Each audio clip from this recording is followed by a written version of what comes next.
Now, Richard, you divide doing theology into three main divisions: biblical theology, then you have historical theology, and then you also have practical theology. Mm-hmm.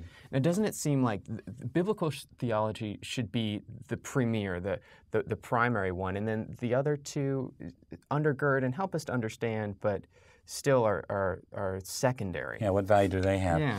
Well, let's remember what they are. They are biblical studies. Mm-hmm. Biblical theology is a more technical thing, so it's Bible study, basically, including Old Testament and New Testament. And then the second big category is history and theology. So that would include things like church history and systematic theology, doctrines of the church. And then the third category is the practical theology. And, whatever comes under that, there are lots of different things. And there is, of course, a sense in which, because we are Protestants, we want our theology, all of it, to come from and be in accord with the Bible. So I guess there's a sense in which we want to say, yes, because the Bible is our ultimate authority, we want that biblical studies should have a lot of attention. And in fact, they do. Studying the Old Testament and New Testament, traditionally speaking, has been sort of the heartbeat of what you do in a seminary. Okay. And then that historical and doctrines should flow from that, and then practical should flow from the doctrines and the history, okay? All right, so let's just admit that, yes, in this sort of artificial ideal world, that might actually be possible, that you come into a school or you start studying theology as a blank slate, and the first thing you do is you learn the Bible.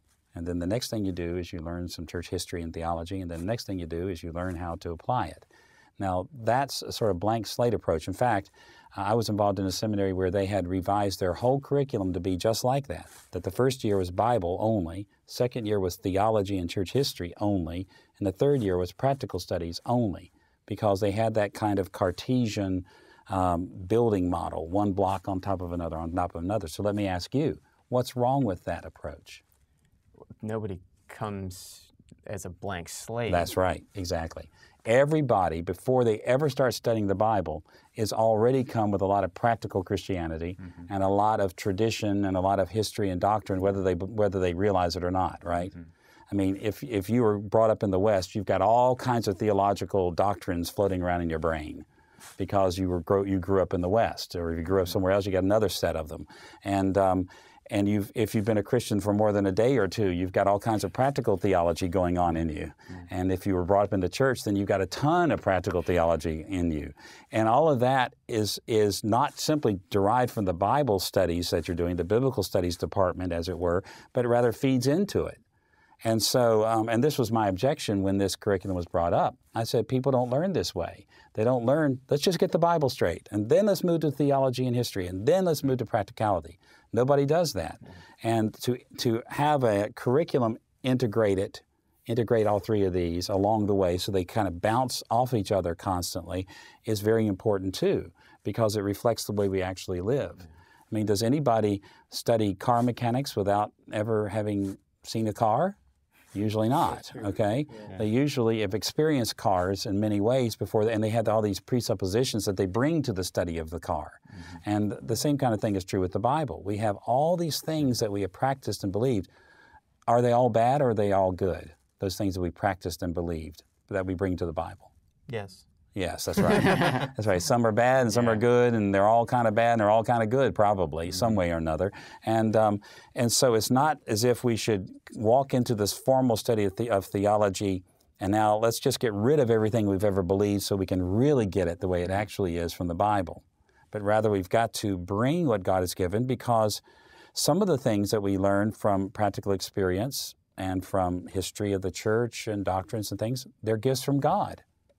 And they actually enable us to understand the Bible better. So why would you ever want to get rid of those? Right. I mean, those are gifts from the Lord. I mean, I am glad that I was brought up in the church. Now, it twisted me in some ways, okay? But I'm glad that I, as a little child, memorized Bible verses and got theology. I mean, I tell people this all the time, even though I was in school until I was 30 years old, studying theology and studying the Bible.